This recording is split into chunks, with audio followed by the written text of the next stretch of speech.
Listen, right now you could be only a few clicks away from experiencing something amazing, something that has changed thousands of lives all over the world. I'm talking about a high consciousness field similar to those at pilgrimage sites and sacred places. It's where people go to heal, to connect, and to become the best possible version of themselves. With FLFE, you can bring such a high consciousness field into your home right now. It's a spiritual quantum technology based on the work of Nikola Tesla. Better sleep, more energy, greater well-being, improved finances, electrosmog mitigation. These are only some of the things people on the FLFE service are experiencing. Try it now for 15 days completely free of charge, no credit card needed. Just click on a link down below to start your free, no strings attached FLFE trial right now.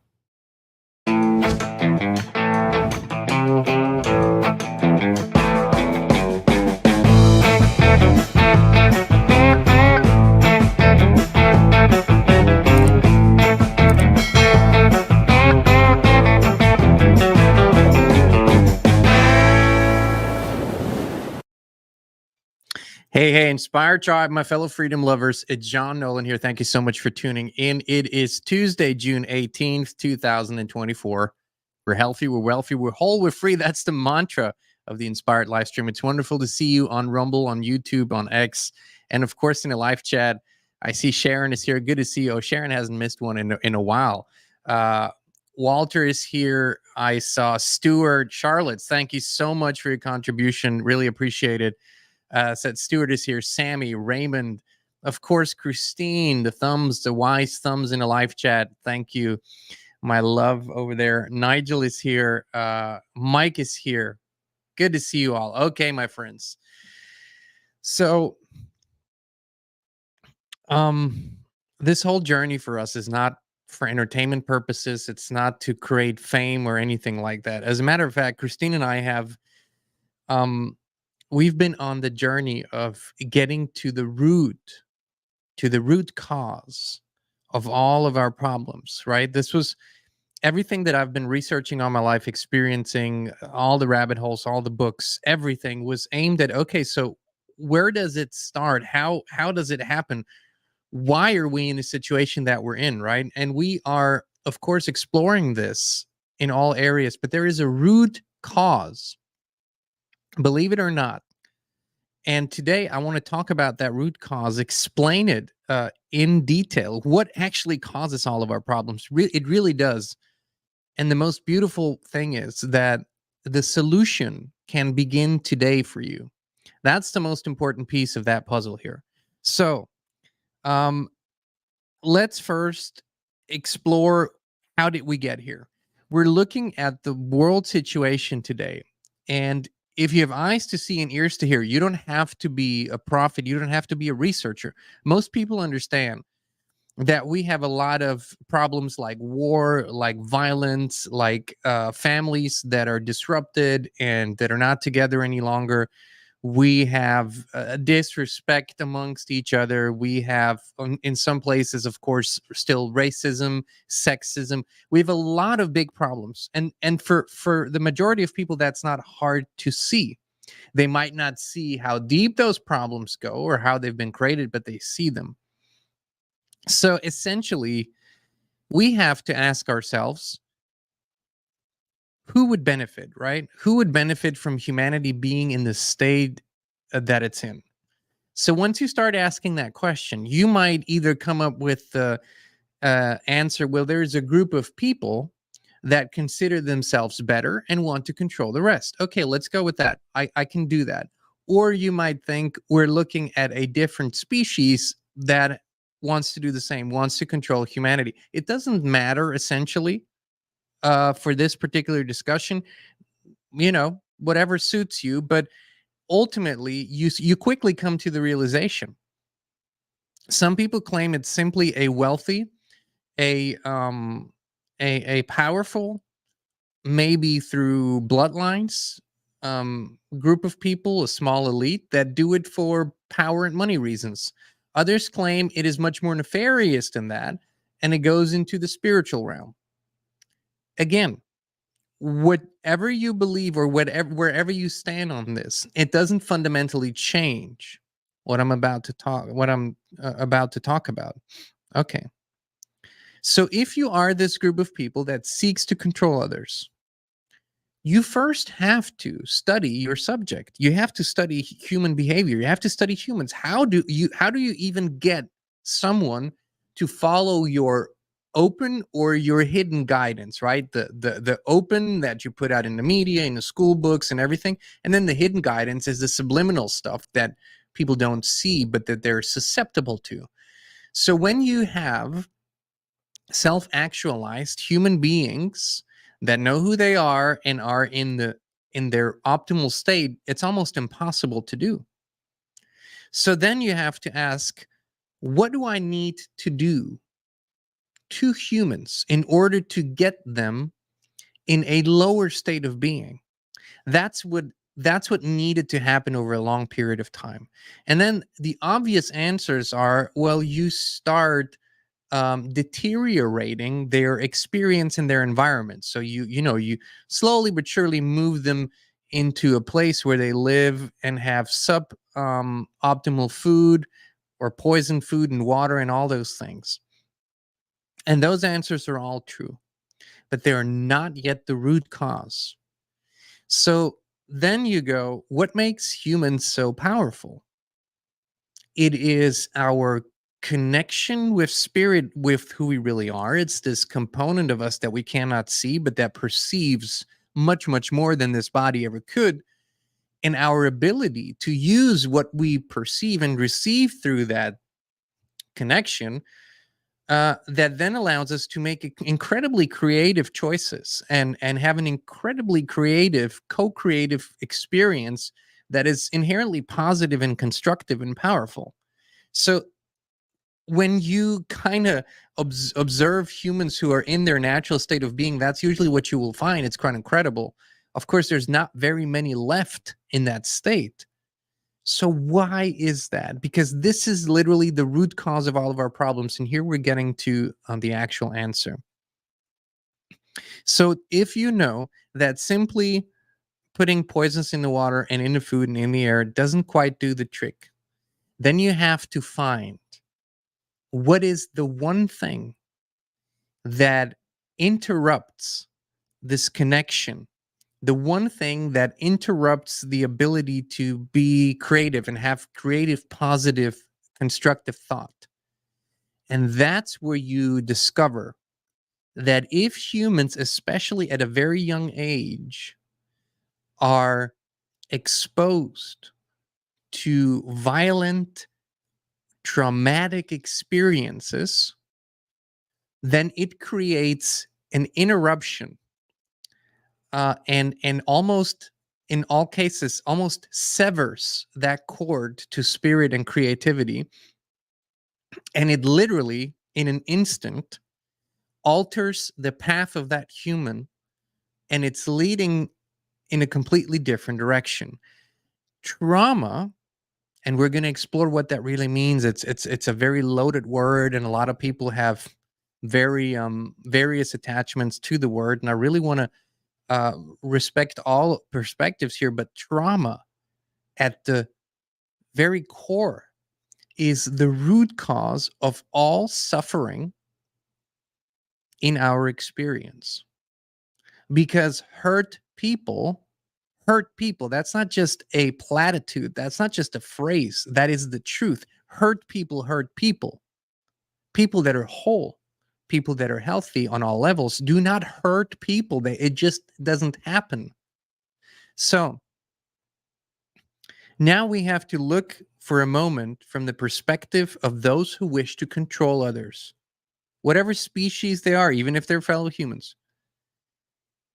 They are methodical and have been methodical about it. This is the study. Right now, I'm talking from what I have studied, what I have actually learned and researched through painstaking forensic research and looking at methodology, looking at hidden patents, looking at how the apparatus operates, and you find one common pattern, that all of the entertainment that comes out, all of the literature that comes out that is steered by the mainstream, the media, even the school books, everything is conducive to inducing trauma in humans. So it all works hand in hand to cause trauma in humans, especially between the ages of 0 and 7. That's when we are in a almost hypnotic state of consciousness. It's when our awareness is like a sponge. We have no filtration system yet as to critical analytical thinking. So, the hippocampus isn't developed fully yet and all our other capabilities. So we go, what we see and what is presented to us, we pretty much, accept as truth, especially when it comes from trusted sources. So a child between the ages of 0 and 7, and maybe even beyond that, does not at all interpret or see the world that you as an adult do naturally. So whatever you perceive to be right or wrong, that still can be altered in a child's brain, even though it experiences pain and it wants to avoid that pain. If a trusted source tells it over and over again, suggests that that pain is good and normal and positive and love, the child will begin to associate love with that pain. For example, in systemic sexual abuse, this is a huge part of the game that these psychopaths play, is that they create these associations, right? They create these connections in the brain, and these are neural pathways, right? So it becomes hardwired. Trauma, if not resolved and healed, becomes the source of your hardwiring. It becomes the source of the hardwiring of the neural pathways, and basically it creates, or it inspires, most of your reality and belief system creation. So then if you seek to control people for whatever reasons, and if you really want to do it well, and if you really want to guarantee certain results, you have to traumatize humans. There is no way around it. Non-traumatized humans are not susceptible to lies, falsehoods, fear, worry. They are not. But traumatized people are. And the truth is that most, if not all beings, all human beings today in our societies have been traumatized one way or another. We'll go into the symptoms, the signs, and everything, but that's the gist of it. We have to understand before we go into it, this is systemic. This is not coincidence, but the systemic part of this creates a self-perpetuating cycle, which means that if you traumatize enough humans, you guarantee that a portion of them will continue the cycle and traumatize others. Not all of them, but a portion of them, statistically speaking, will traumatize others. And on and on and on it goes. If you do this for more than 3 generations, you have created a hardwired pattern that is being that you can inherit, right? So now you have brought the trauma on a deeper layer, and it is hardwired into the system, and it is passed on. And this is where we're at. We're in the umpteenth generation of systemically induced trauma over and over again. Of course, it's not just one event, it's every possible event. And here I want to remind you of the Miranda rights. You've all heard them, they've been in every movie, in every series that has to do with crime. There's one line in the Miranda rights, and that's when people get arrested. Now, since the 60s, they have to tell them their rights, right? Here's the most important line that you need to understand if you want to understand what we're talking about here. Anything that can will be used against you.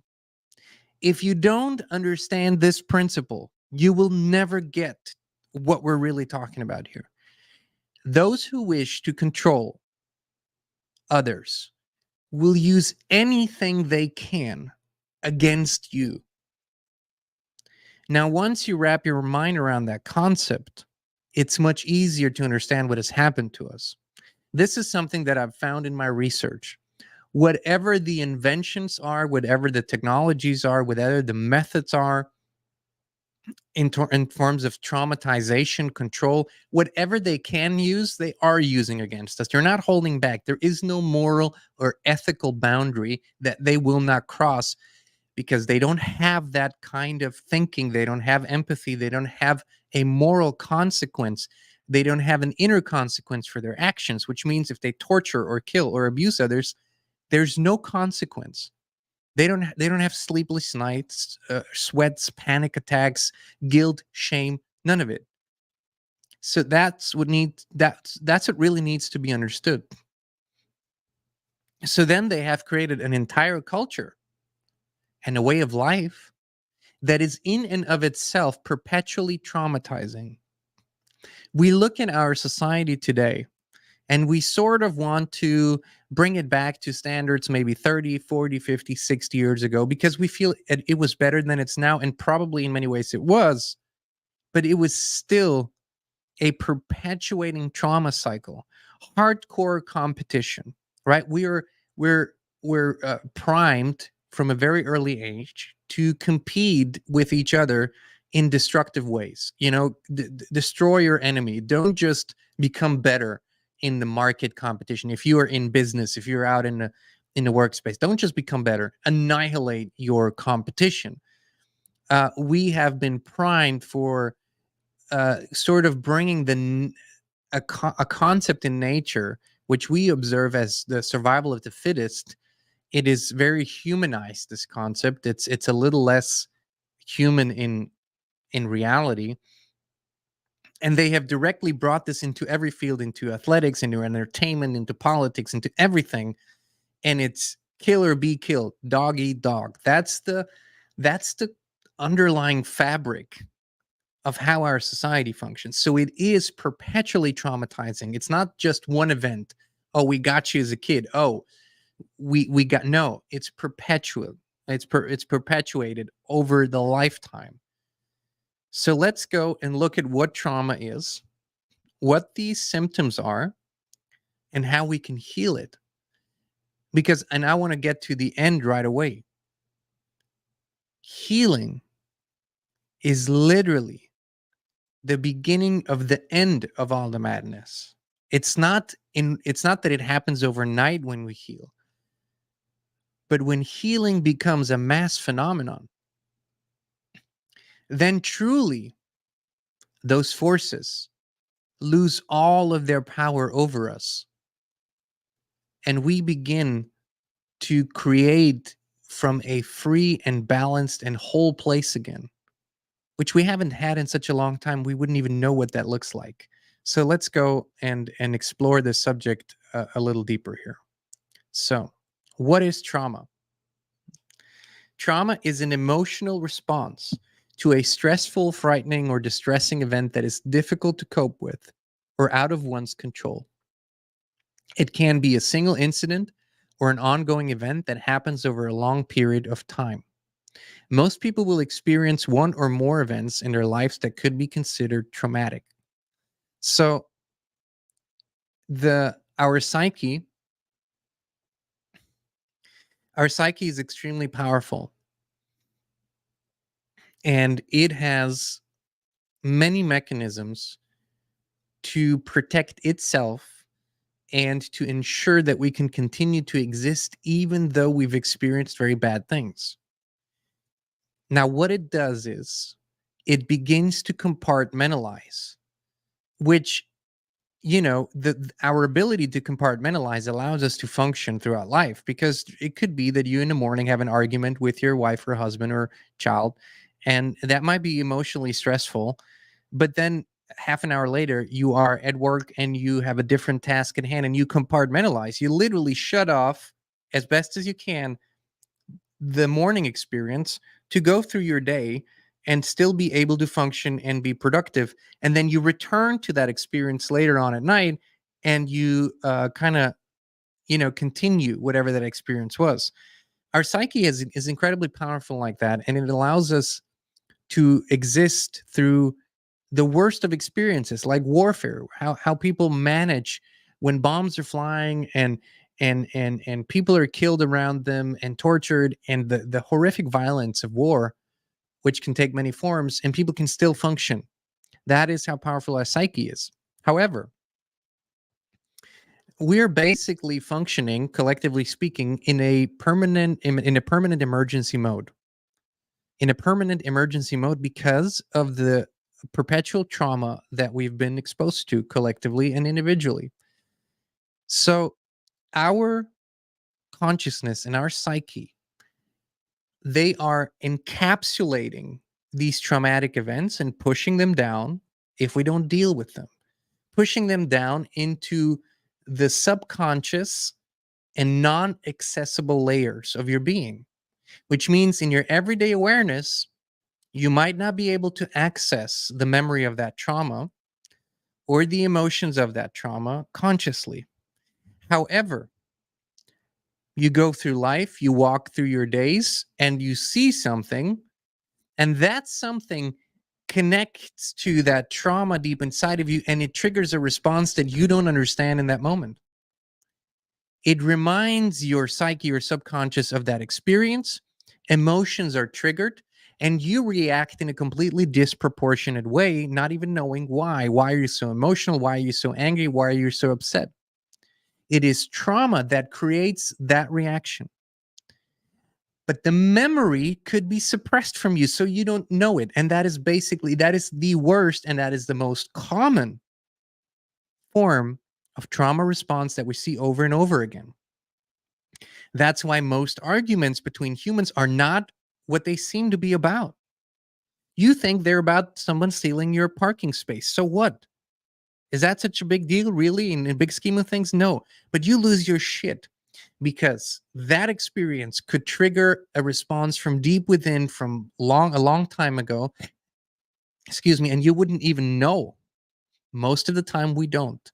So now you can translate that into most of experiences of life, including negotiations, including politicians making horrible decisions, leaders making horrible decisions, generals on the battlefield making horrible decisions. These decisions are almost always guided by unresolved trauma. Because guess what? It is not a requirement for a leader to seek healing. It is not a requirement for someone who's leading 1,000 soldiers into battle to first go through a trauma healing experience. As a matter of fact, the entire education within the military induces more trauma. It's part of the game. So we need to wrap our minds around the magnitude of this, okay? Okay, what causes trauma? Accidents. And this is something people understand. And ultimately you have to understand, excuse me, you have to understand that physical and emotional trauma almost always go hand in hand. So if you have an accident and you have blunt force trauma because you hit that airbag or steering wheel or whatever, then the body will in most cases eventually heal and have little to no signs of that blunt force trauma you experienced during your accident. But the psyche will have experienced trauma as well because of the shock of the moment. An accident usually happens without preparation. So you have this incredible shock experience, the fear of losing your life, everything that kicks in, body going into complete emergency and shock mode to protect its most vital functions.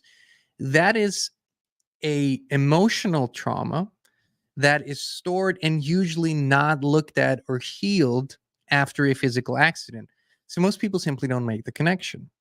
But that's what usually happens. Crimes, of course, that people can understand that crimes cause a traumatic response within people.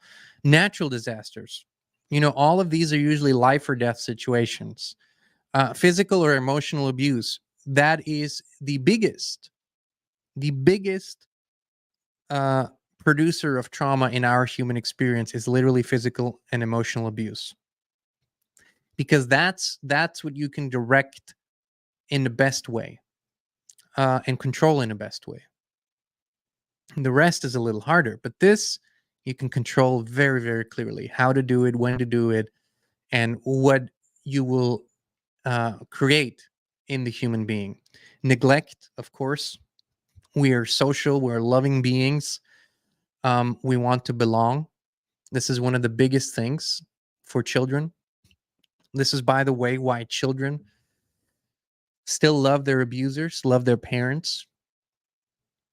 As my wife always says, the biggest need for a child is to belong. It needs to belong to the system, to the family that it comes from, ideally. So it will do almost anything to protect its place in that system. And hence, it will continue to love the abusers, even though they're doing horrible things to them.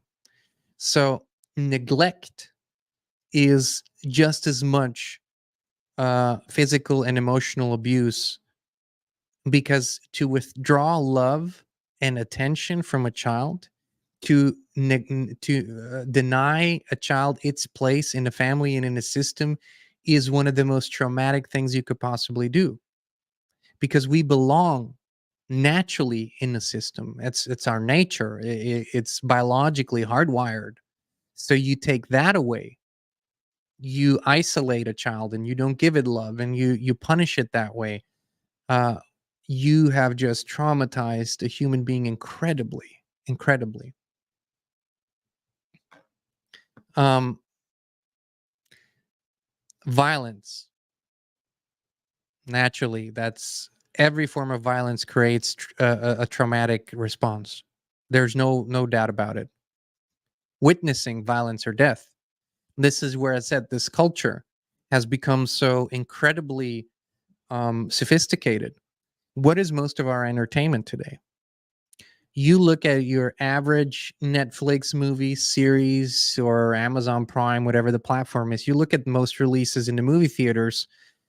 We have moved so far into the dark side, where most of the entertainment, most of the music, all of the rap music and a lot of the pop music is us witnessing with our ears, with our eyes, with our awareness, witnessing violence, witnessing death over and over again, as if it was normal for us humans to do that.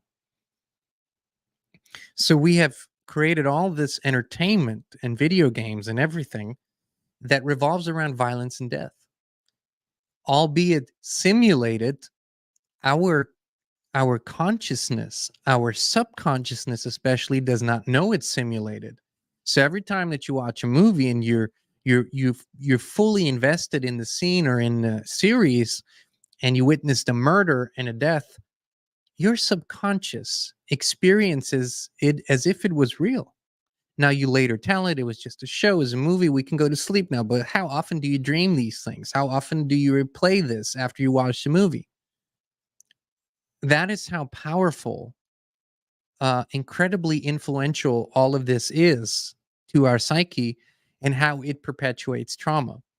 Then we have war, of course, the unspeakable horrors of war. Um, you see this in the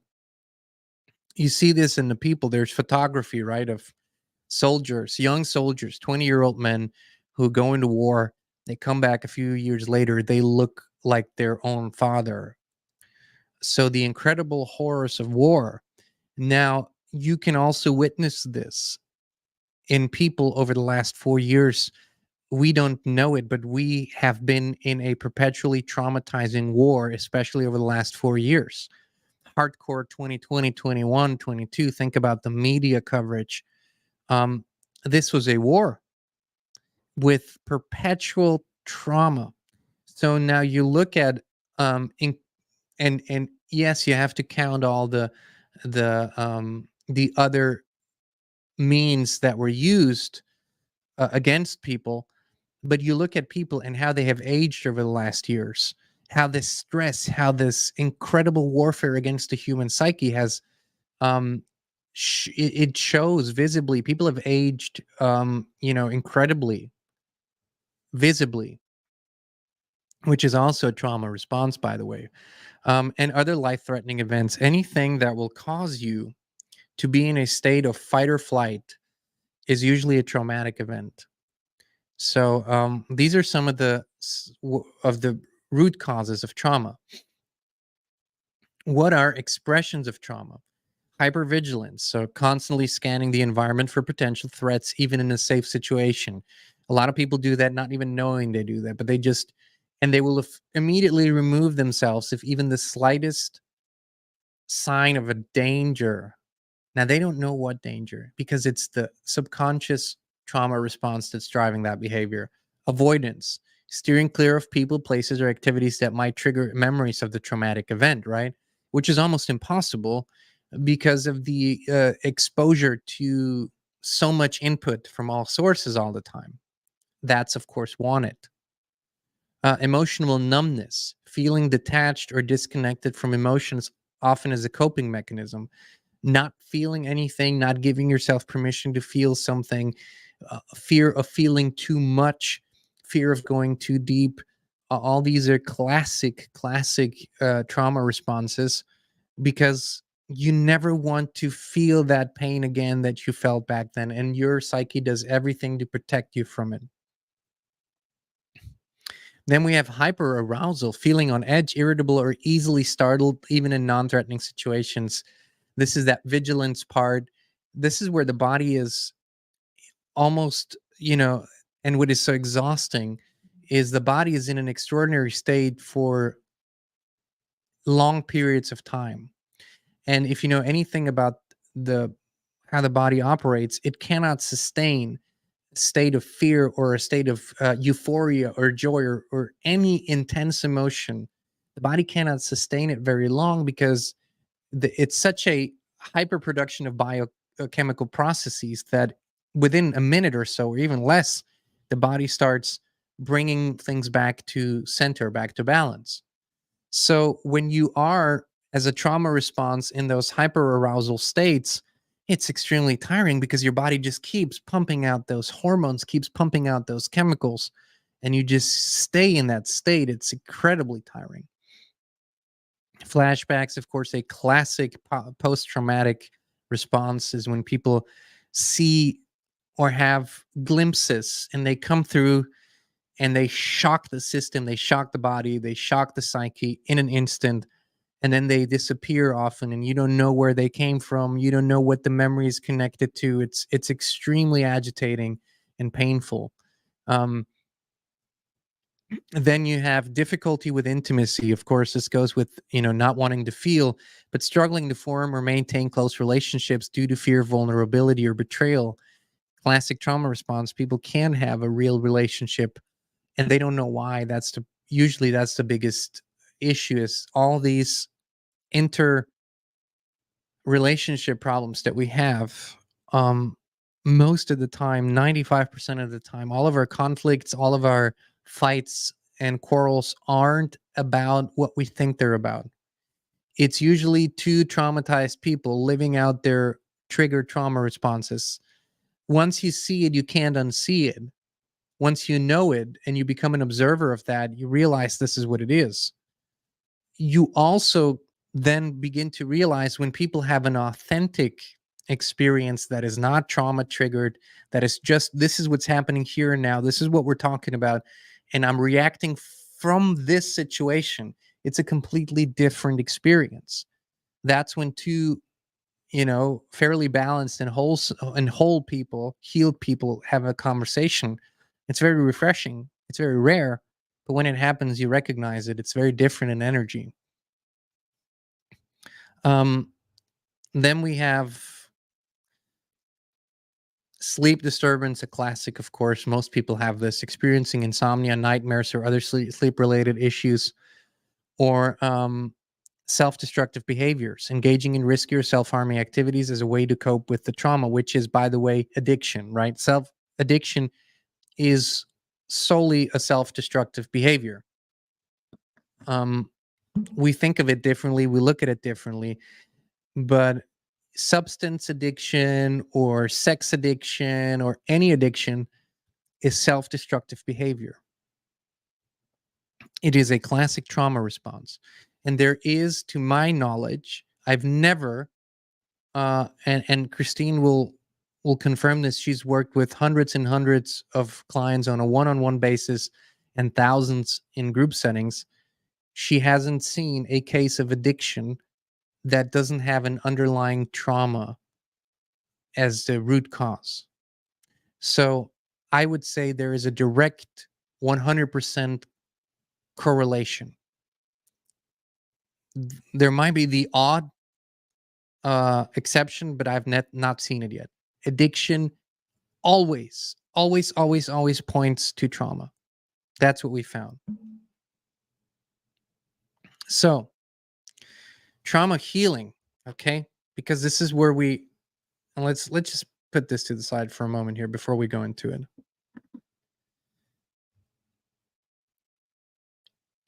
If you are going to study a problem and figure out what it really is, there should only be one motive: to solve it. If not, you are contributing to the problem. So studying all of what we study, talking about all that we talk about, exploring all these subjects, all the rabbit holes, is for one reason and one reason only: is to solve the root cause, is to inspire and empower the human family to truly solve, heal, and rise above the madness that we're in right now. If it wasn't for that, if it's for any other reason that people do this, it won't end well. If it's for entertainment purposes, for anything, no. This has to be about solving it. And healing is the number one word I would love to see being spoken in the world today. We have no problem talking about physical healing. Everybody does it. How to support your body, how to get better nutrients, how to get better supplements. And then people go into all kinds of beautiful things that can help the process of healing. I don't know, sound bowls and burning sage and many other rituals that people practice that contribute, that help, that support, but they don't do the actual thing of healing. So trauma healing is a specific thing. It's not a decision you make in your head and it's okay, I'm gonna heal this. It is a very specific process. Just like the trauma was a very specific process, it wasn't abstract. It was something specific that happened to you or was done to you. And even though you had no blame, no guilt, no responsibility for what happened to you, you are responsible for healing it because no one else can do it for you. But you can and you should, and you will need help with it. This is the one truth I found. And the more severe the trauma is, the truer this becomes. There could be lighter forms that we can guide ourselves through processes, yes. But for the most part, for the vast majority of cases, it means that they will need to seek out help and guidance. This is very important to understand. But just like the incident, the accident, the abuse was something specific, the process of healing is something specific. It has a beginning, a middle, and an end. There's a methodology, and there are various modalities. So we're just going to talk about the one that we have seen to be most successful in most cases, and that we have been using for many years ourselves. Okay. So that's the trauma healing part. It almost always requires, as I said, assistance and guidance. One of the best processes we found, and we're not affiliated with Brandon Base, is the journey. The journey process, which we use, which our family has used, which we've used with our clients, which our daughter, Kiara, is now a practitioner of. She's been studying deep trauma healing for the last years, hundreds and thousands of practice hours, self-reflection, all of these things. But so here would be, here's the one thing. If you're going to do one thing,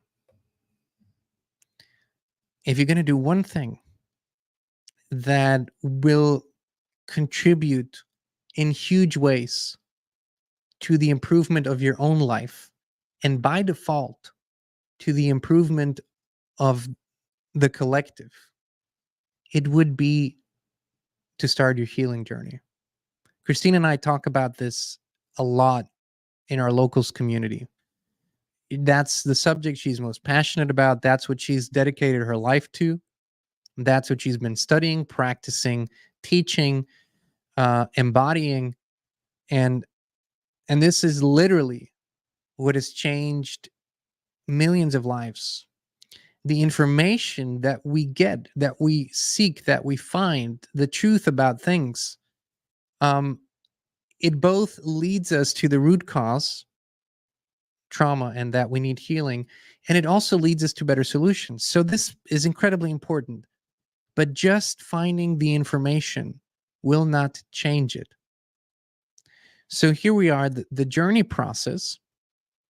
If you go to thejourney.com, or if you go to our website, theinspiredchannel.com, and you click on healing, then you will find more information. You can go to the journey directly, the website, and find out everything you can find out. Read Brandon Bay's book, study her story, find practitioners, but get started today. Trauma healing, although it is a precise and specific process,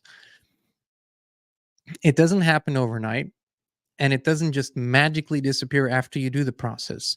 That's the beginning, but it is a very powerful beginning. And you might need more sessions and you might need more guidance, but it isn't a lifelong process in terms of, oh, you will constantly have to do these processes. No, not at all. The greatest source of our suffering is experienced in the distance that is traveled between the traumatic event and the time when we decide that we're going to start healing. That distance traveled, be it days, months, or usually years and decades, that is the greatest source of human suffering, because we live, and the longer we live with unresolved trauma, the bigger the impact on our lives. It shapes our belief system. It shapes our decision-making processes. It shapes our health. It shapes our relationships. It shapes our finances. It shapes everything. Most people live their lives from trauma response, not knowing that. And hence, they are who they are at 7 years old, and they don't fundamentally change until they die, which in most cases is an incredible struggle of a lifetime. It's an incredible struggle. So trauma healing and understanding why it is so important is literally the most important subject of our lifetime, because unless we become whole and healed to the best of our abilities, not 100%, because it is still a traumatizing experience, we can't find better solutions to our problems from a traumatized state of being. So it's not that we need to find the fault within us, but how would we create something that is inherently different and a completely different experience from the same state that has created the problems in our lives? We can't. We can't even anticipate how creative and good our solutions will become when we're healed. And I can say this from personal experience. Having gone through years of dedicating a lot of my time to healing, real healing, and refocusing and relearning new patterns, creating new habits, creating new beliefs, right? Doing all of that has turned my life into something wonderful and beautiful. I just said this morning on our morning walk, I said, we live a beautiful life. one that we created consciously, not as a response to the pain and suffering of our experiences, but actually from a healing place. And if the Great Awakening doesn't lead to the great healing, it will never lead to a greater future. It will just stay what it is. So this is literally, and this is not religious, by the way, although source, the creator, is always included, baked into everything, but it isn't religious. Healing does not require you to have a specific spiritual belief system. It doesn't. Healing doesn't require you to be part of any organized religion. Healing doesn't require that you know and understand psychology or psychiatry or any of that. No. It is a decision that you make, and it is guidance and help that you give yourself permission to receive. It is very easy for people to do that on a physical level. I don't get it. People have that accident that I talked about earlier. It's no problem for them to go to the ER or go to the doctor or their health practitioner and seek help. I don't know. Nobody will dispute that. But when it comes to the psyche, when it comes to our emotional body, people have such hesitance. And even though they would pay doctors and insurance and whatnot, thousands and tens of thousands and hundreds of thousands over a lifetime, they're not willing to invest a fraction of that into the root cause of all of their problems and hence the healing of it. But we're seeing, thankfully, a lowering of resistance. People are experiencing such stress and such distress in their lives that thankfully they're becoming more open to the idea that really, truly, unresolved pain and trauma might be the root cause and that healing it might solve most of their problems subsequently. So I would encourage you to go on your own journey with this. You don't take my word for it. I'm speaking from everything I've said today. Every single word comes from personal experience. It comes from my own experience, and it comes from the work with real people, with real problems, real healing, and real solutions. None of it is theoretical. Not a single word I said is theoretical. So I know this. I know this like I know the back of my hand. I know this inside out because of personal experience. And I have seen, and we have seen, what people would consider miracles over and over and over again. These are often people that have read all the books. They have gone to all the seminars. They've done all the modalities of other things, and they've often done the Reiki, and they've done, and I don't want to by in any way talk that down. I think a lot of these things are wonderful, wonderful things. But it is not until they go and do a actual process guided by a trusted practitioner that they go deep, deep, deep down to the root cause that things truly begin to shift in their lives. And so a lot of people will say to me, John, you know what? I've done so much. I've been to all those things, and and I'm still in the same shitty place. How much more do I need to do? Listen, this is almost the story of our lives. It's almost the story of everyone's life. Eventually you hit gold. Eventually you go, oh, this is the root thing that I've been missing. And we didn't know, you didn't know, but once you know, you can make a better choice. That's the whole point of it. Once you understand that trauma is the root of all human suffering, that all the rest comes after trauma, and that trauma enables all the rest, and that multi-generational, inherited and compounded trauma keeps this getting worse. Once you understand that, which is not hard to do, you know that healing is the only solution and the beginning of all other solutions. So if we use this wonderful great awakening, the knowledge that we're gathering, the information that we're finding, for one thing, then let's use it for healing. I have predicted, and I will once again predict this. I think that especially deep trauma healing, outside of technology, I I do not subscribe to the idea that technology can heal trauma. It can. Some of these technologies might be able to support us. Yes, I agree with that, and they do, but they are not the one. The thing. The thing has to happen within you, and it happens with help and guidance. But I predict that especially deep trauma healing will be the biggest field in healing in the next years and decades.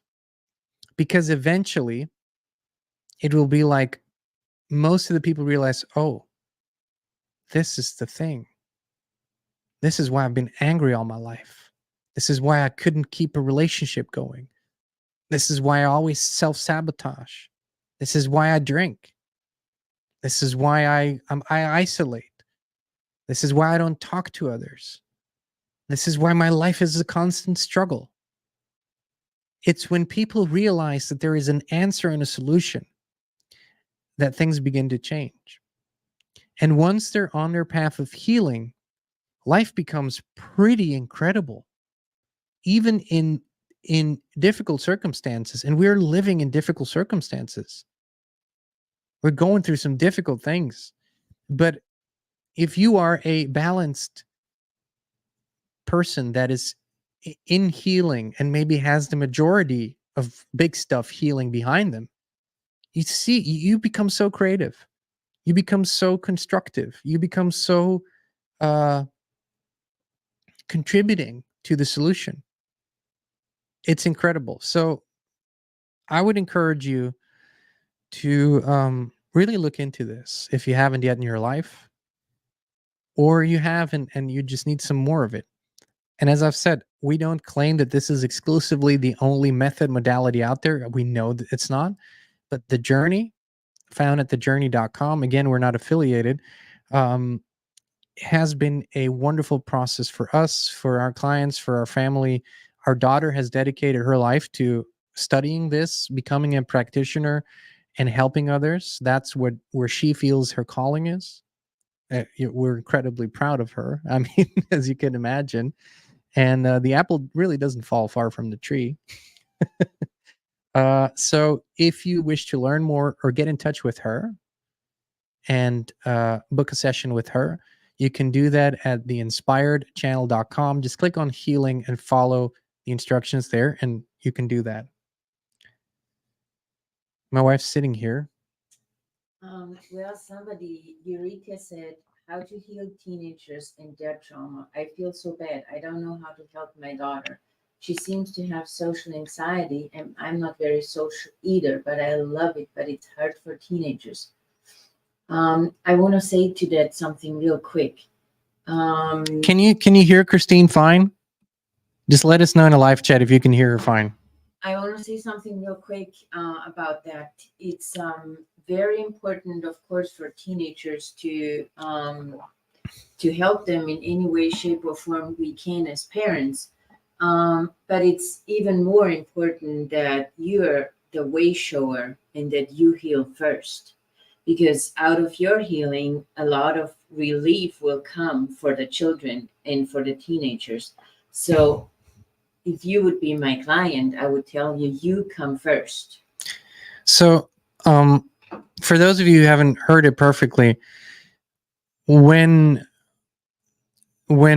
Christine had clients that called her, or people that called her and wanted help or therapy for their child, then Christine would always first insist on working with the parent or parents, usually parents if possible. Most problems that are experienced within the child, most of them subside after the parents do deep work. Not all of them, but most do. And then there is the little bit that's left, the work with the child. And children are extremely, extremely quick and fast and accepting and healing. It's incredible. That's what Kiara, our daughter, told us through all the practicing hours, the processes for children are very different, and children have no problem accepting what they're receiving there. It's beautiful because they don't have that resistance that adults have. But this is a principle. We have to look at, and this is a whole subject for a whole nother day, but there is another. Talk about that a lot on locals. Yeah. Which, in many ways, it makes it for us so much easier on locals because we do not have to filter and censor our words all the time. That's true. We're simply not allowed to say certain things here on this platform. But if you really want to know, we have a ton of shows on this. Inspired.locals.com. If you become a member, if you're a supporter there, it's $7 a month or $70 a year. But that's where we talk about this in depth. We go into the family systems, how the family systems contribute to the trauma cycle unknowingly, of course, and how healing can happen there too. But today's really about you, your life, and of course maybe the life of your children. So here's the thing: take that which you feel is beneficial to you. This entire show is simply an offering to help us understand why we're dealing with such inhumane things in this world, why we are witnessing and experiencing unspeakable violence and horrors that are not natural to us.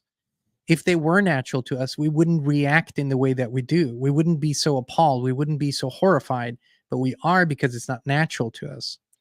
So if we simply think that that is natural to humans and all the warring and the violence, it's just who we are, then we will never solve it. But if we understand it's not natural to us, it has to be, something has to be broken inside of us for us to accept this kind of life, accept this kind of world, accept this kind of experience together.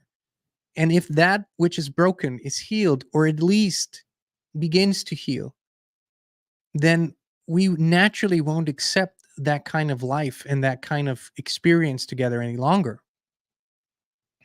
And so, just like anything else, we can't solve a problem with the same mindset that created it.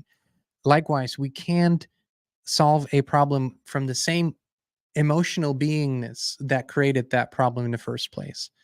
Blame, guilt, and shame are human reactions, but they have no place in the healing process. They're not needed. They don't support us. They don't help us. So please don't take any of this as, oh my God, you haven't done your healing yet. No, this is a gentle and a loving invitation to look deeper into this and to give yourself permission. This is the key point. I had to say this over and over and over to myself. I give myself permission. I didn't know how many programs I had running that kept me from giving myself permission. I need to be strong. I need to be a machine. I grew up in the old school professional athletic world. So the old school training, you run until you throw up. If you're not hurting and in pain, you haven't trained well. You're a machine. You're not a human being. So if that gets hammered into your brain for long enough, then you're not open to healing. You're not open to being in touch with your feelings. You're not open to, going deep within and exploring what's been causing all the shit in your life. And so I had to give myself permission. I had to say, I give myself permission over and over and over again. It's okay. Right. So I think I want to close with, reminding all of us of the serenity prayer. Um, give me the courage, God, Creator, grant me the courage to change the things I can change, the serenity to accept the things I cannot change, and the wisdom to know the difference. Okay, so here the wisdom is that suffering, that pain, you can change it. You can heal. You can heal, literally heal your life. It is not only possible, it is accessible, it is available. That's the eureka moment. That's the most important message I could ever share. That yes, you truly can do that. You don't have to wait for a new president, for a new financial system, for anything else to happen in the world today. You can do this now. All right, my friends. Thank you so much for tuning in. Thank you for being here. You know, we love you. We appreciate you. We'll be back with you again very, very soon.